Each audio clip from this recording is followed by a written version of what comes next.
Ahead at random, and I would like to start from Mommy Cass. So please, could you enlighten us on what it means to be tagged a limitless woman?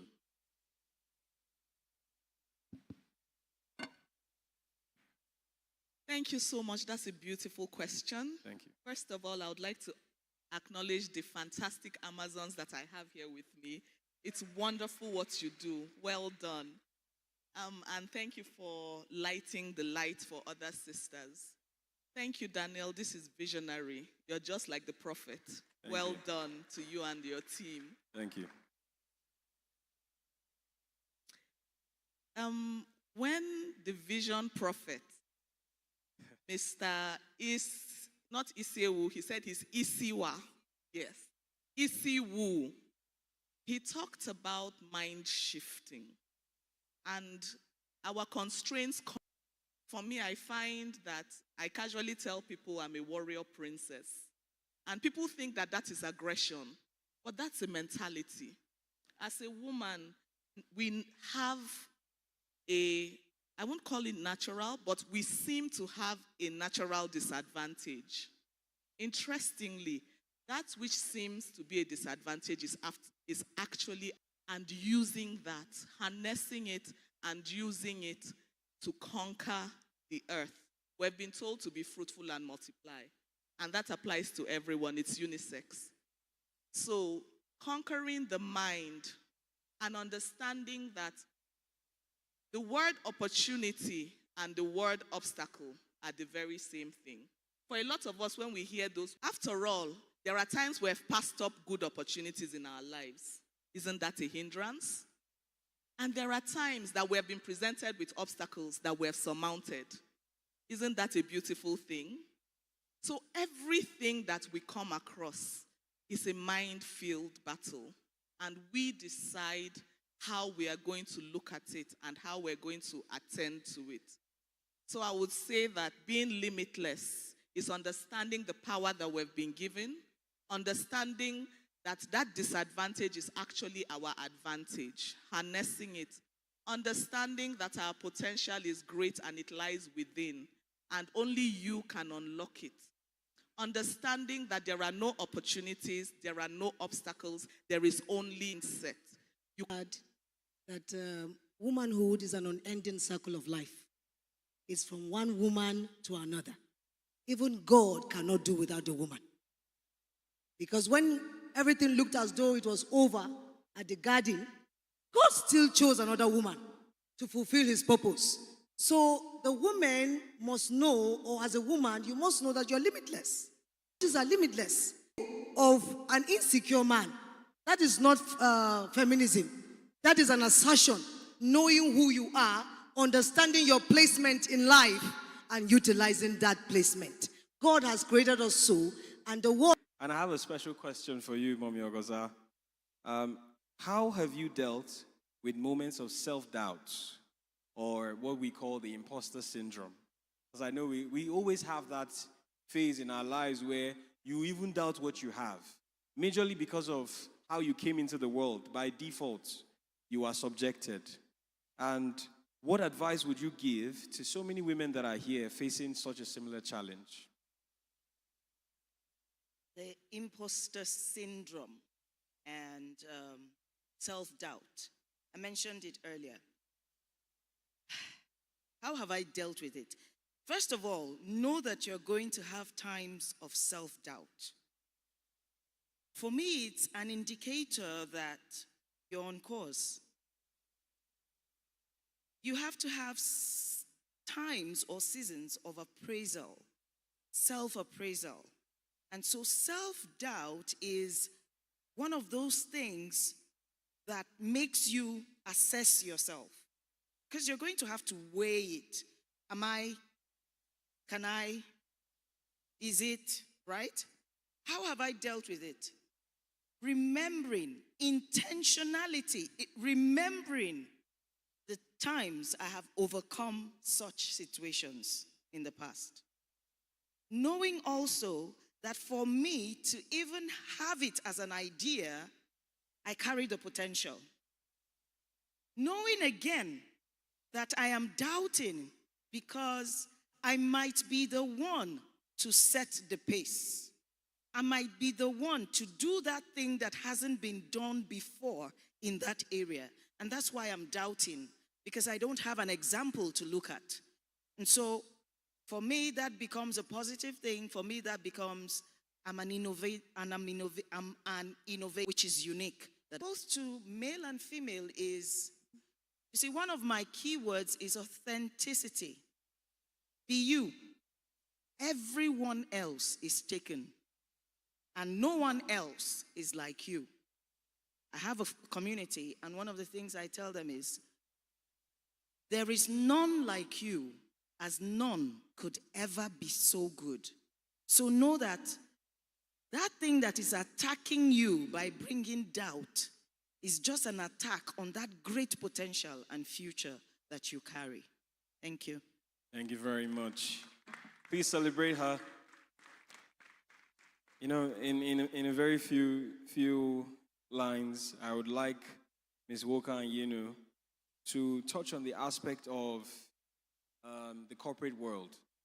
I go to her when I need answers that relate to, because some conversations only make sense when you know somebody that can relate.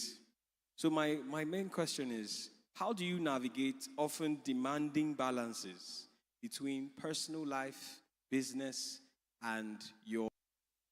The question about work-life balance, right, is a question that the whole world keeps asking every day. How do you find work-life balance? Because as we all know, we are humans. We are not machine. Even machines deserve downtime. How much more of human beings, right? There is a thin line between work-life balance, because very easily we lose that balance, and then on the one hand, you experience burnout because you have overextended yourself in the place of work or in the place of business, right? On the other side, you become too lax. There is no drive. And then your life keeps falling short because you can't find that purpose, you can't find that drive to achieve what it is that you want to be. So that balance for everyone is different. For me, one of the things that I find that is very helpful in finding that work-life balance is clearly knowing your path. So for you in business, what is your path? What is your drive? For you in the career, what is your career? What is your path? Work all the time? No. Finding things to do outside of work. What do you enjoy? What do you do with your downtime? Be selfish in doing those things. Because if you don't do them, work will do you. At the end of the day, you experience a burnout. True. And then you end up in the hospital. We don't want that. So find something you love to do. For me, I love listening to music. I love watching movies. Above all else, I love reading books. So you will never catch me reading a motivational book, because for me, reading is an escape for me. I use it as an escapism, getting away from the real world. So you find me in fantasy books. I'm neck deep in fantasy books. That's how I relax. Find that thing for you. Is it a hangout? Is it going to the gym? Find that thing and hold on to it. Unfortunately for us in the corporate world, for women, work-life balance is a bit trickier than for the men. Men have more room to sort of navigate. But for women, it's tricky, because then after you close from work, I have to pick up my kids, do their homework. I have to get them ready for bed. For us, it's a little more trickier. So that's why things like this are so crucial, because it lets you reconnect. It finds you the value that you are as a person before you are as a staff, before you are a wife, before you're a mother. So for you, find what works for you. Again, back to the question of authenticity. What works for you might not be what works for me, but it's important to find that and to harness that. Thank you. Thank you very much. And so the last question that will go around everyone is misunderstood why legacy should only be tied to men. You know, a man should leave an inheritance for his children, and then you forget that, okay, are the women just here to escort them? So it's important to understand that. How do you resolve the need for legacy, especially as a young woman who is trying to build through life and reach a certain peak and then pass on to her children? So quickly, in 1 minute, please let me hear your thoughts, starting with Mrs. Rita Bowman. Thank you very much. You know, we can't do without referring to the Bible. Like he has rightly said, that is our core. That is our foundation. So whatever you find, build. The Bible says a good name is better than riches. When you leave a good name, you cannot leave a good name unless there's a good name. Unless there's a good name to leave. So you have to work towards living that good name. What example are you showing? You know, children learn majorly by, watching. They watch the parents, they watch how you behave, and they act. So you must be conscious that there's something you need to leave behind, that there's a legacy you need to leave behind, that there's a training you need to leave behind, that there's a pattern you need to leave behind. So if you have that at the backdrop of your mind, then you'll be able to use, your character is your what? Is the tag that others place on you. So you have to know that there's something that others are looking up to you for, and then you walk towards it. That is when you are able to leave a legacy. You cannot leave a good legacy without having a legacy to leave. There's bad legacy, do you know? There's bad legacy. When somebody has bad character, is that not a legacy? You have left something bad, but we don't want to talk about that. We want to talk about something good, that when you look at it, you know that there's something that you can learn from it.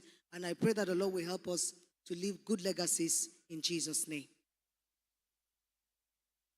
Okay. So I'll come at it from the point of me replicating. I want to leave a legacy. I have to be intentional to build the younger woman. Empower her with the attributes that I have and expose her to potentials that she carries and can be. And so, in leaving legacy, I would ensure I hold the hands of others. We have to be the builders of other women. And so my legacy is to be known as one of the most influential women on earth. A woman of impact, a woman that has replicated, a woman that has transformed. So that's legacy for me. Thank you, Mommy. Please encourage her. A round of applause. Thank you. For me, I would boldly declare that legacy is my agency. Oftentimes, when we hear the thing about women being helpmates, so it makes us feel as if our role in life is to support it. Build it. It is yours. Don't let anyone take it away from you. It's your birthright as a daughter of Zion. Another thing that I see as my legacy, and it's non-negotiable for me, is joy. I'm a joy giver. I'm a light bearer. And I'm sorry, I would laugh louder than anyone in the room, and no apologies.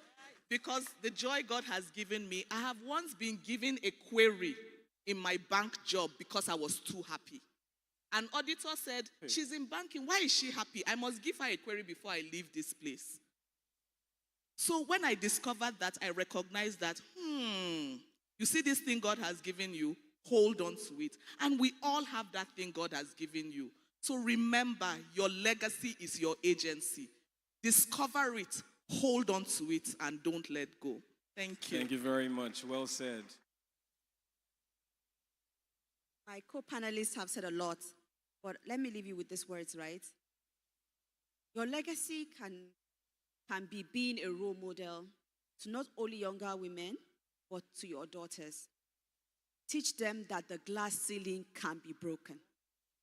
Especially in the corporate world, we are told that the men rule the world. No, women rule the world. Let's know that there is no limit. And that is what this conference this year is, Limitless. There is no limit.